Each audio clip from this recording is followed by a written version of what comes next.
হায় হায়, আমি তো এখন কখনো কখনো ভাবি, আমি মাঝে মাঝে যাই বৃদ্ধাশ্রমে যাই, এমন না যে যাই না। যখনই বৃদ্ধাশ্রমে যাই বাহির হইয়া ভাবি, ইয়া লাইতানি মুতু ক্বাবলা হাদা।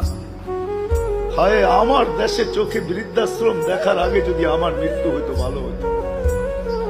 মুসলমান সন্তান মা বাবাকে বৃদ্ধাশ্রমে। আপনারা মনকে মানাইতে পারেন, কিন্তু আমি আমার মনকে মানাইতে পারি না। আমি জানি মা জিনিস কি। আমার আল্লাহ বলছে মা জিনিস কি, আমার রসুল বলছে মা জিনিস কি, বাবা জিনিস কি। যুবক অভিযোগ করছে, আমি 2 হাতে কামাই, 2 হাতে আমার বাবা খরচ করে, আমার বাবাকে একটু বুঝায় দেন।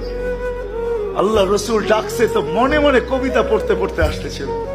জিবরিল আলাইহিস সালাম আয়েশা আগেই শুনায়া দিছে আসতেছে।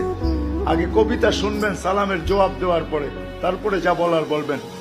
সালাম দিছে, জবাব দিছে, বলছে